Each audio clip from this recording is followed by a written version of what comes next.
కథ జర్మనీలోని ఒక పాఠశాలలో మొదలవుతుంది. అక్కడ ఒక వింత సంఘటన గురించి పోలీసులు విచారణ చేస్తున్నారు. ఇంతలో ఒక రహస్యమైన స్త్రీ పాఠశాల ముందు కనిపించింది. ఆమె బయట రక్తమంటిన ఒక టేబుల్ చూసింది. అన్నిటికంటే వింతైన విషయమేమిటంటే మొదటి అంతస్తు గోడలో ఒక పెద్ద రంధ్రముంది. దానిని చూస్తే ఎవరో చాలా ఎక్కువ శక్తితో ఈ బల్లలు అక్కడి నుండి విసిరినట్లుగా అనిపిస్తుంది. ఆ స్త్రీ వెంటనే పాఠశాల లోపలికి వెళ్ళింది మరియు ఒక చిన్న అమ్మాయి కోటులో దాక్కుని ఉండటం చూసింది. ఆ అమ్మాయి పేరు వడి. ఆ అమ్మాయి చెవిలో హెడ్ఫోన్లు పెట్టుకుని ఉంది. ఆమె తనను తాను శాంతపరచుకోవడానికి పాటలు వింటోంది. ఆ స్త్రీ తన పేరు డాక్టర్ స్టెర్న్ అని చెప్పింది. తాను ఒక ప్రభుత్వ మానసిక వైద్యురాలన్నీ మరియు వడిని సురక్షితమైన చోటుకు తీసుకువెళ్తానని చెప్పింది. సంవత్సరాల తరువాత ఇప్పుడు వడి ఒక వెయిట్రెస్గా పనిచేస్తోంది. రోజూ ఉదయం ఆమె తన మందులు తీసుకుంటుంది. ఆమె తన భర్త మార్స్, అతను ఒక సెక్యూరిటీ గార్డ్, మరియు కొడుకు కార్ల్తో కలిసి నివసిస్తోంది. ఆమె జీవితం బాగానే ఉంది, కానీ డబ్బు సమస్యలు చాలా ఎక్కువగా ఉన్నాయి. వారు తమ ఇల్లు కొనడానికి తీసుకున్న రుణానికి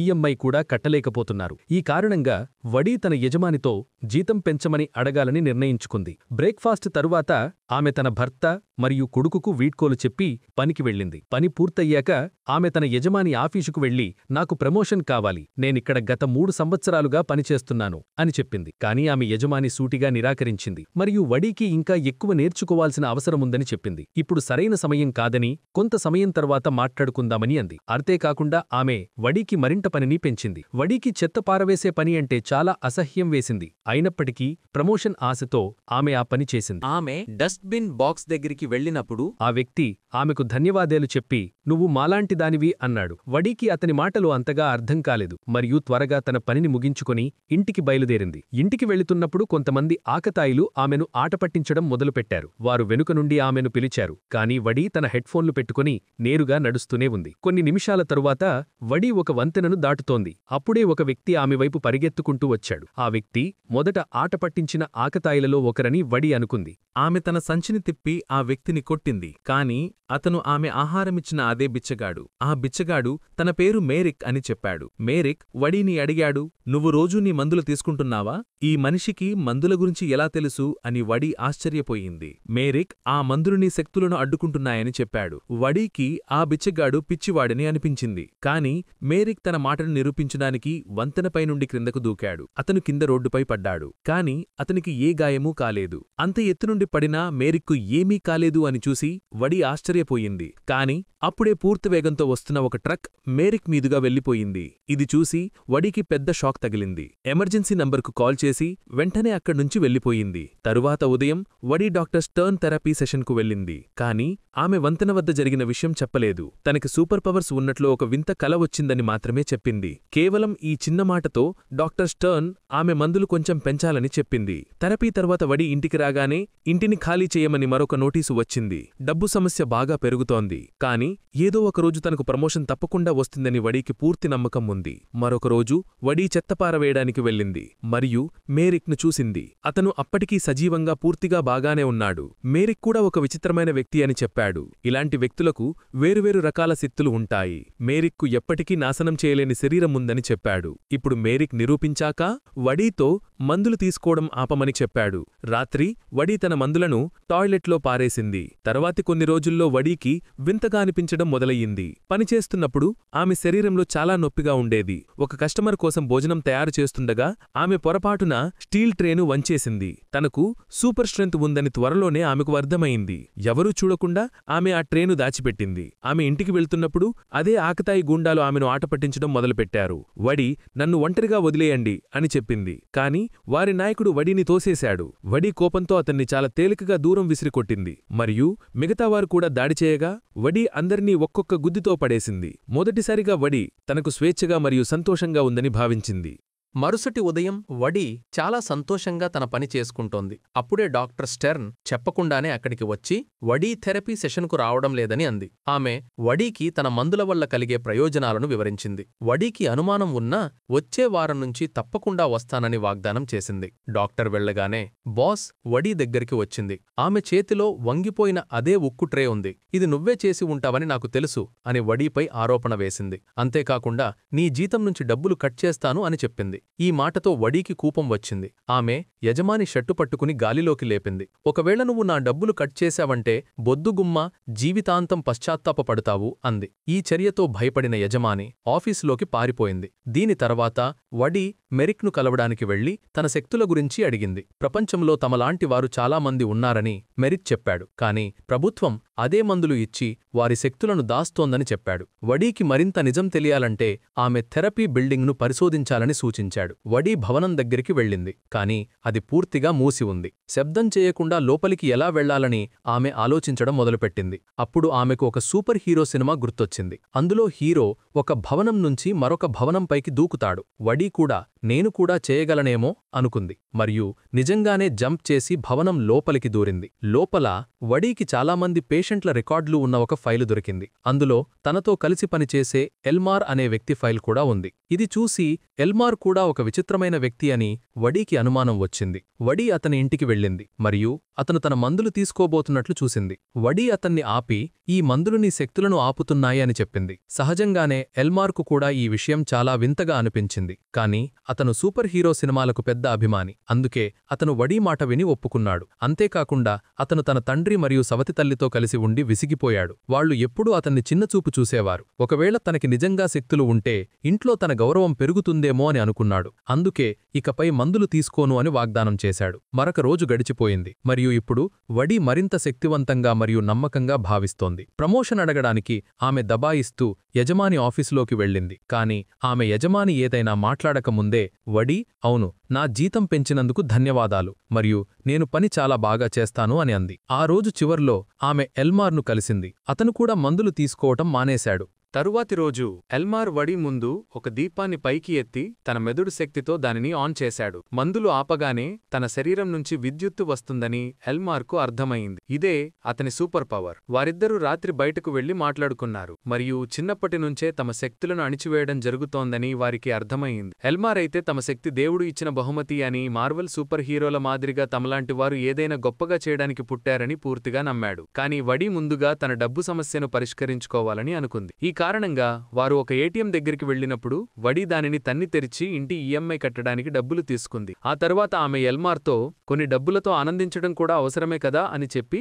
ఇద్దరూ ఒక నైట్ క్లబ్కు వెళ్లి సరదా చేసుకున్నారు. రాత్రి వడీ కొంతమంది అబ్బాయిలో ఒక అమ్మాయిని వేధిస్తుండటం చూసింది. దాంతో ఆమె ముందుకు వెళ్లి వెనుక వీధిలోకి వెళదామా అని అడిగింది. వారు కొంచెం నిర్మానుష్య ప్రదేశానికి వెళ్లగానే వడీ అందరినీ కొట్టింది. ఆమె అతిమానుష బలాన్ని వారు ఎలా ఎదుర్కోగలరు? ఒక అబ్బాయి ఇంకా వెనుక నుంచి దాడి చేయడానికి ప్రయత్నించాడు. కాని ఎల్మార్ సరైన సమయానికి వచ్చి అతనికి కరెంట్ షాక్ ఇచ్చి పడేశాడు. దీనికి వడీ ఎల్మార్కు కృతజ్ఞతలు చెప్పి ఇద్దరూ ఎవరి ఇళ్లకు వారు వెళ్లిపోయారు. ఇంటికి చేరుకున్న వడీ తన భర్త లివింగ్ రూంలో నిద్రిస్తుండటం చూసింది. అతను లేవగానే వడీ అతనికి లోన్ తీర్చడానికి డబ్బులు ఇచ్చింది. ఆ తరువాత ఇద్దరూ కొన్ని ప్రేమపూర్వక క్షణాలను కలిసి గడిపారు. మరుసటి రోజు వడీ తన కొడుకు కార్లను పాఠశాల నుంచి తీసుకురావడానికి వెళ్ళింది మరియు ముగ్గురు అబ్బాయిలు అతన్ని వేధిస్తుండటం చూసింది. ఆ పిల్లల నాయకుడు వడీని చూసి ఆమెను కూడా ఎగతాళి చేయడం మొదలుపెట్టాడు. కాని పిల్లలకు ఏమీ చేయకుండా వడీ చాలా సులభంగా ముగ్గురు సైకిళ్లను విరిచేసింది. తన తల్లికి ఇంత శక్తి ఉందని కార్లకు తెలియదు. వడీ శక్తిని చూసి అతను ఆశ్చర్యపోయాడు. ఇంటి అప్పు అంతా తీర్చిన తర్వాత తన కుటుంబంతో కొంచెం సమయం గడపడానికి వడీ ఈతకొలనను నింపటం మొదలుపెట్టింది. కాని క్లబ్లో ఆమెతో దెబ్బలు తిన్న అబ్బాయిలు పోలీసులకు ఫిర్యాదు చేయడానికి వెళ్లారని, అతిమానుష బరం ఉన్న ఒక స్త్రీ తమపై దాడి చేసిందని చెబుతున్నారని వడీకి తెలియదు. మొదట పోలీసులకు ఇది ఒక జోక్లా అనిపించింది. కాని తరువాత చీఫ్ ఒక నిపుణురాలిని పిలిచాడు. ఆ నిపుణురాలు మరెవరో కాదు, డాక్టర్ స్టాన్. ఆమె ఆ స్త్రీ గురించి మరింత తెలుసుకోవాలని అనుకుంటోంది. ఈలోగా వడీ ఎల్మార్ను మేరిక్కు పరిచయం చేయడానికి తీసుకువెళ్ళింది మరియు ఎల్మార్ తన అతిమానుష శక్తిని ప్రదర్శించాడు. అతను తన ఇంటిలోని విద్యుత్ పరికరాలన్నింటినీ ఆన్ చేశాడు. వారంతా కలిసి మాట్లాడుకుంటుండగా మేరిక్ తమలాంటి వారు ఇంకా చాలామంది ఉన్నారని చెప్పాడు. కాని వారందరూ ఒక సైకియాట్రిక్ క్లినిక్లో బంధించబడి ఉన్నారని చెప్పాడు. ఇది విని ఎల్మార్ వారందర్నీ రక్షిస్తానని మరియు ప్రపంచానికి నిజాన్ని చూపిస్తానని నిర్ణయించుకున్నాడు. కాని మేరిక్కు అంతా ప్రమాదకరంగా అనిపించింది. ఒకవేళ పట్టుబడితే ప్రభుత్వం వారిని కూడా బంధిస్తుందని అనుకున్నాడు. కాని వడీ మేము జంతువులం కాదు, మనుషులం. శక్తితో పుడితే మా తప్పేముంది? వారికి జీవితాన్ని గడపడానికి కొత్త అవకాశం లభించాలి అని అంది. మిగతా ఇద్దరి మనసు మారకపోవడంతో మేరిక్ కూడా సహాయం చేయడానికి ఒప్పుకుని క్లినిక్ దారి చూపించాడు. ముగ్గురూ కార్లో బయల్దేరారు మరియు ఎల్మార్ తన సూపర్ హీరో కాస్ట్యూమ్ చూపించాడు. అతను తనను తాను ఎలక్ట్రోమ్యాన్గా పిలుచుకుంటున్నాడు. మిగతా ఇద్దరి కోసం కూడా అతను కాస్ట్యూమ్స్ తయారు చేశాడు. కాని మేరిక్ ఆ దుస్తులు వేసుకోవడానికి నిరాకరించాడు మరియు వడీ కేవలం ఎరుపు రంగు వెంట్రుకలు ధరించింది. క్లినిక్ చేరుకున్న తరువాత మేరిక్ మరియు ఎల్మార్ బయట వేచి ఉన్నారు మరియు వడి భద్రతా గార్డుతో మాట్లాడ్డానికి వెళ్ళింది. గార్డు అనుమతి లేకుండా ఎవరూ లోపలికి వెళ్లలేరని చెప్పాడు. కాని వడి అతనితో ఫ్లర్ట్ చేస్తూ బాత్రూం దారి అడిగి చాలా తెలివిగా లోపలికి వెళ్లిపోయింది. గార్డు వెనక్కి తిరిగ్గానే వడి అతన్ని స్పృహ కోల్పోయేలా చేసి డక్టేప్తో కట్టేసింది. ఇప్పుడు కేవలం కెమెరాలను ఆపివేయడం మాత్రమే మిగిలి ఉంది మరియు ఎల్మార్ ఒక పెద్ద షాక్తో ప్యానల్ను ఆపివేశాడు. మొత్తం డిఫెన్స్ సిస్టమ్ ఆగిపోవడంతో ముగ్గురు కలిసి పేషెంట్లను వెతకడానికి బయల్దేరారు. కాని గార్డు స్పృహలోకి వచ్చాడని వారికి తెలియదు. బంధించబడి ఉన్నప్పటికీ అతను అలారం బటన్ వరకు చేరుకుని బ్యాకప్ను పిలిపించాడు. అటువైపు వడి మరియు ఆమె సహచరులు రోగులను కనుగొన్నారు. కాని అప్పుడే ఒక పోలీస్ అధికారి వచ్చి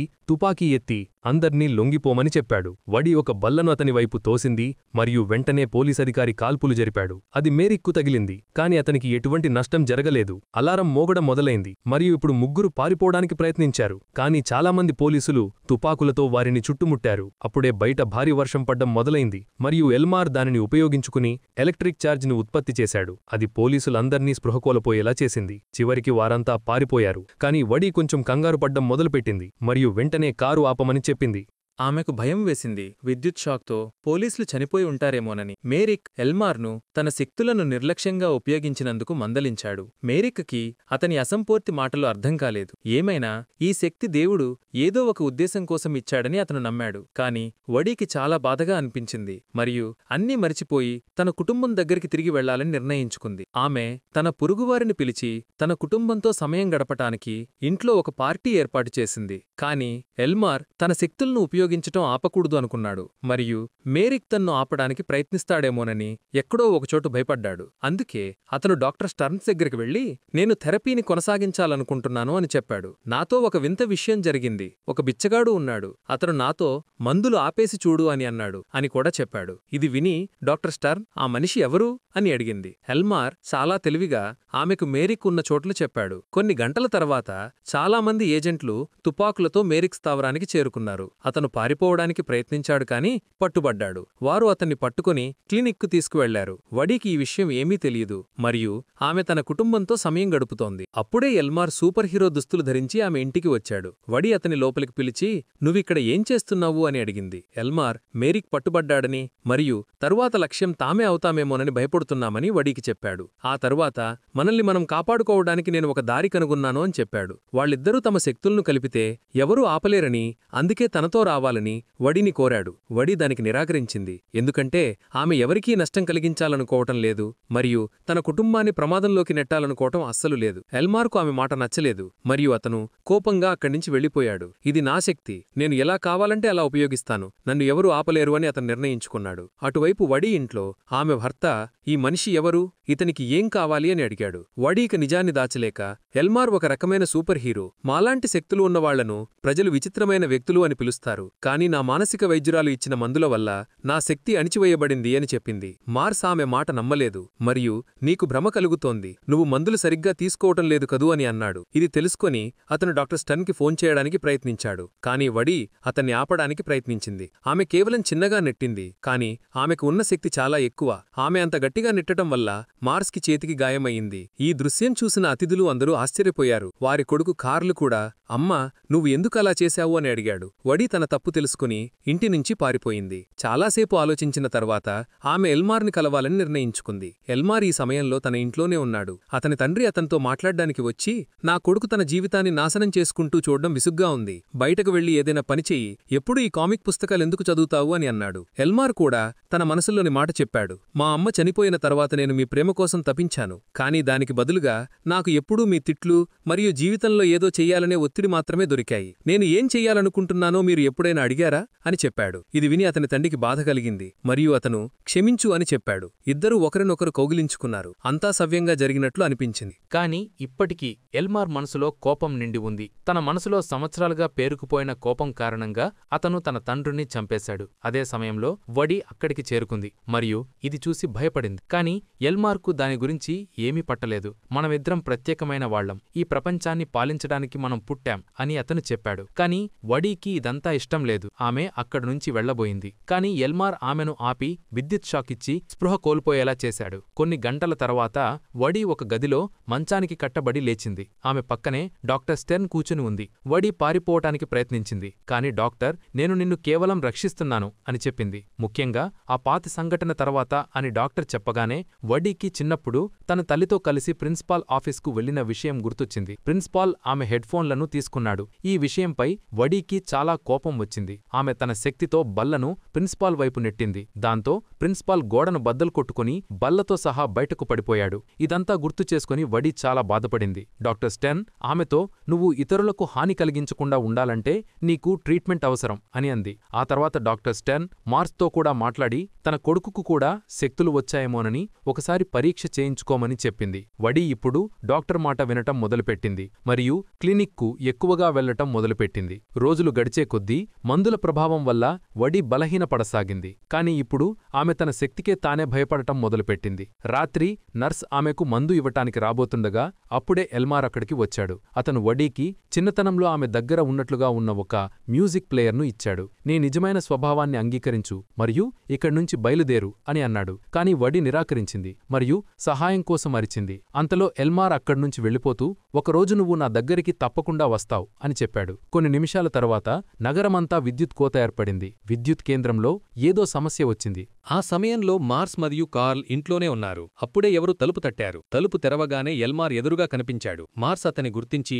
ఇక్కడ నుంచి వెళ్ళిపోమని చెప్పాడు. ఎల్మార్ ప్రేమగా వెళ్లకపోవడంతో మార్స్ అతన్ని గుద్దాడు. కాని ఎల్మార్, కొంచెం శాంతంగా ఉండు అని చెప్పి తన చేతిని చాపి నన్ను పైకి లేపు అన్నాడు. అటువైపు క్లినిక్లో విద్యుత్ కోత కారణంగా తాళాలన్నీ తెరుచుకున్నాయి మరియు రోగులు ఇష్టంవచ్చినట్లుగా పరిగెత్తడం మొదలుపెట్టారు. వడీ కూడా తన కుటుంబం గురించి ఆందోళన చెందుతూ త్వరగా అక్కడి నుంచి బయలుదేరింది. కాని డాక్టర్ స్టెర్న్ గార్డుతో కలిసి ఆమెను ఆపడానికి వచ్చింది. గార్డు వడీని పట్టుకోవడానికి వెళ్లాడు. కాని మేరెక్ వచ్చి గార్డును పడగొట్టాడు. డాక్టర్ స్టెర్న్ గార్డు తుపాకీ తీసుకుని వడీపై పురిపెట్టింది. కంగారులో గుండు పేలింది. అది మేరెక్కు తగిలింది. మందుల కారణంగా అతని శక్తి పనిచేయడం లేదు మరియు అతను అక్కడే కింద పడ్డాడు. ఇది చూసి వడీకి చాలా కోపం వచ్చింది మరియు కోపంతో డాక్టర్ని తోసేసింది. కాని పాపం మేరెక్ ఈ గాయం నుంచి బ్రతకలేకపోయాడు. చనిపోయే ముందు అతను వడీతో, నిజాన్ని ప్రపంచానికి చెప్పు, మన గురించి వాళ్లకు తెలియాలి అని అన్నాడు. వడీ ఇంటికి పరిగెత్తింది మరియు ఎల్మార్ కారుతో నిలబడి ఉండటం చూసింది. అతని చుట్టూ స్లాట్ కార్ ట్రాక్ ఏర్పాటు చేయబడింది. దాని ద్వారా ఎల్మార్ విద్యుత్తుతో అతని చంపగలడు. ఎల్మార్ మళ్లీ వడీకి, నాతో రా, మనం కలిసి ప్రపంచాన్ని పాలిద్దాం అని ప్రతిపాదించాడు. కాని వడీ నిరాకరించి అతనిపై దాడి చేసింది. కాని వడీ శక్తి ఇంకా పూర్తిగా తిరిగి రాలేదు. ఎల్మార్ ఆమెను కొట్టి దూరంగా ఎగరేసి కొట్టాడు. వడీ బాత్రూం దగ్గర పడింది. అక్కడ మార్స్ కూడా వైర్లలో చిక్కుకుని ఉన్నాడు. అతను విద్యుత్ షాక్ని పీల్చుకోగల రబ్బర్ గ్లౌజుల్ని వడీ వైపు విసిరాడు. ఇప్పుడు వడీ త్వరగా గ్లౌజులు ధరించి ఎల్మార్పై దాడి చేయడం మొదలుపెట్టింది. ఆమె గట్టిగా నెట్టడంతో ఎల్మార్ కిటికీ నుంచి నేరుగా కొడనలోకి పడిపోయాడు. ఆ సమయంలో అతని శరీరంలో చాలా విద్యుత్తుంది మరియు నీటిలో పడగానే అతని సొంత శరీరంలో షార్ట్ సర్క్యూట్ అయ్యి అతను అక్కడే చనిపోయాడు. పోరాటం ముగిసింది. వడీ తన కుటుంబాన్ని రక్షించింది. తనకి ఇంకా శక్తులు ఉన్న ఇతరులను కూడా వెదకవలసి ఉన్నదందున తాను కొన్ని రోజులు పారిపోవలసి ఉంటుంది అని ఆమె వారికి చెప్పింది. కార్ల్ మరియు మార్స్ ఆమె నిజాన్ని అంగీకరించారు. వడీ అక్కడ్నుంచి వెళ్లిపోయింది మరియు కొద్దిసేపటి తర్వాత ఏజెంట్లు వారి ఇంటికి చేరుకున్నారు. అక్కడ వారికి ఎల్మార్ మృతదేహం దొరికింది. కొన్ని రోజుల తర్వాత వడీ తన లక్ష్యాన్ని ప్రారంభించింది. ఇతర విచిత్రమైన వ్యక్తులను వెతకడం, వారిని విముక్తులను చేయడం మరియు నిజాన్ని ప్రపంచం ముందు ఉంచడం. ఇప్పుడు ఆమె ఏ పరిస్థితుల్లోనూ తన ప్రజల నిజాన్ని ప్రపంచం ముందు తీసుకురాకుండా ఆగేది లేదు. ఒకవేళ మీకు ఈ వీడియో నచ్చితే లైక్ చేసి సబ్స్క్రైబ్ కూడా చేసుకోవడం మర్చిపోకండి.